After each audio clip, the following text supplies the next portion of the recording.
नमस्कार, मी शीला पाटील. शिदोरीमध्ये आपलं स्वागत आहे. आज आपण पाहणार आहे लाल माठाची भाजी. याला काही ठिकाणी चवळीची भाजी म्हटली जाते. चवीला खूप छान लागते, करायला ही खूप सोपी आहे, शिवाय ही पचायलाही हलकी असते. पित्त शामक आहे, उष्णता कमी करू शकते. महिन्यातून 2-3दा ही भाजी आपण खाऊ शकतो. चला तर कसं करायचं ते पाहूया. ही भाजी निवडून घ्यायचं आणि स्वच्छ धुवून घ्यायचं. त्यानंतर थोडंसं जाडसरच चिरून घ्यायचं. गॅसवरती एक कढई तापवायला ठेवायची. त्यामध्ये 2 ते 3 चमचे तेल घालून तेल छानसं तापू द्यायचं. तेल तापल्यानंतर त्यामध्ये जिरे छान तडतडू द्यायचं. जिरे तडतडू लागले की त्यामध्ये थोडंसं हिंग घालायचं. हिंगाचं प्रमाण थोडंसं जास्त ठेवायचं, म्हणजे भाजी चवीला छान लागते. त्यामध्ये कापून घेतलेला कांदा,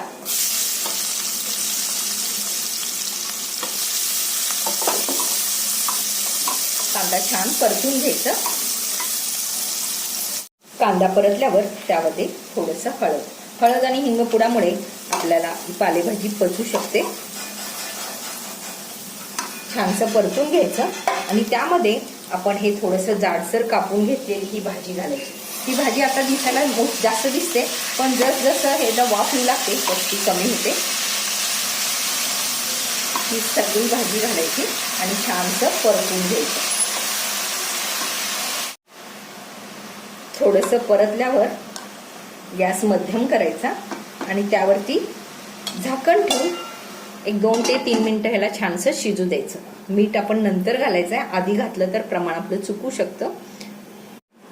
एक 2-3 मिनिटानंतर झाकण काढायचं. हे बघा, भाजी अगदी कमी होते. ही भाजी पूर्ण हलवून घ्यायचं. आता आपल्याला मिठाचा अंदाज येऊ शकतो.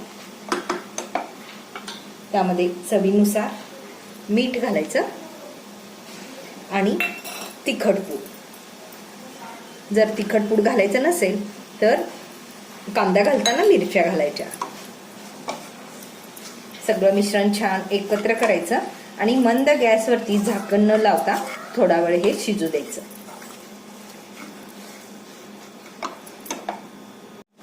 दोन 3 मिनिटं शिजल्यानंतर हे बघा, त्यातलं पाणी सगळं आटलेलं आहे.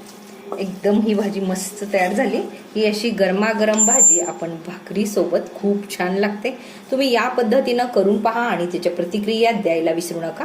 रेसिपी आवडली तर लाईक, शेअर, कमेंट करा आणि अजून तुम्ही शिदोरी या चॅनेलला सबस्क्राईब केला नसाल तर प्लीज सबस्क्राईब करा.